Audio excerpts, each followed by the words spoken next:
Hi. So in last video we discussed about what is flow. In this video we'll discuss about how many types of flow we have and what is the difference between all the flows.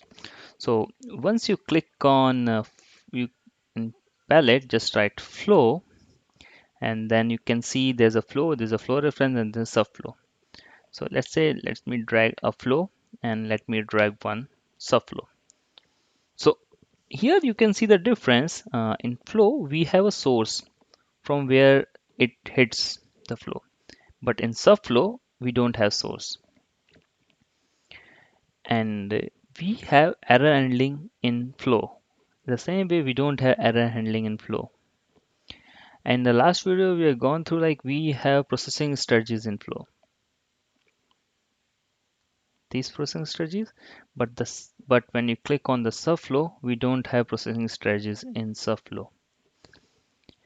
So you can say in a manner like subflows are you can say the reusable function you can create in Mule, and then you can refer that flow everywhere wherever you want.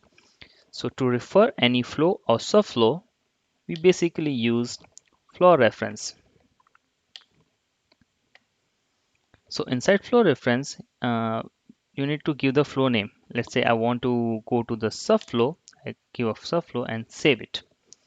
So once we receive the request and then it comes over here, it will transfer the call to the subflow. Let's say I have one logger in subflow. Okay, so this will basically transfer the request to the subflow. It will run this logger and again comes to this. So I can add this one logger and I can add this. So let's take a small program. uh, I will click on this logger and I can say like start, and in this logger I can give like in subflow,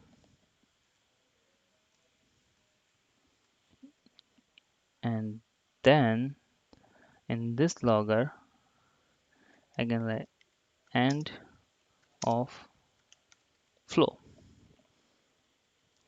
So first we'll get this logger, it will reference to the flow reference, and it will go to print this logger, and comes after finishing the subflow, it comes over here and it will print this logger. So as you can see, we don't have exception strategy, we don't have processing strategies. So basically subflow always inherit the processing strategy, and from the main calling flow, that is right now it's test proj flow.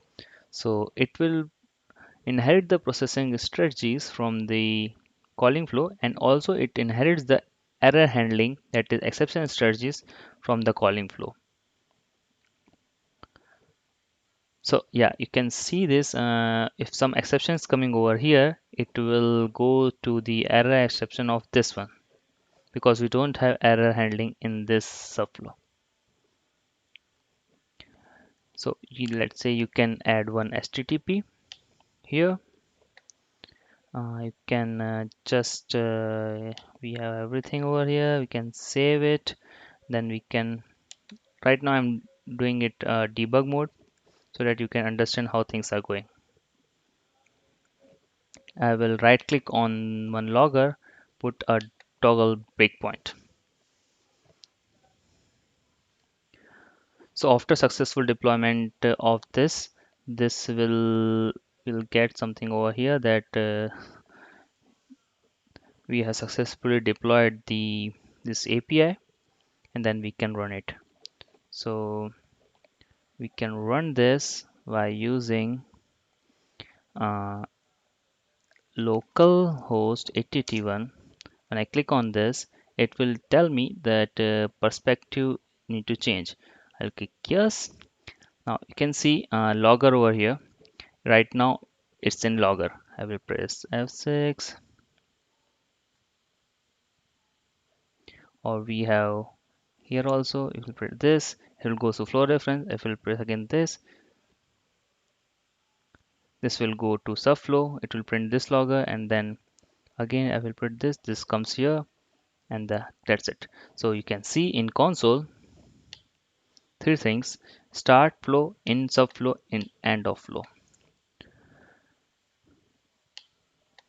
So yeah, this is the concept of flows. So I think that's it for today's video. This video, we'll discuss other things in the next video. Thank you.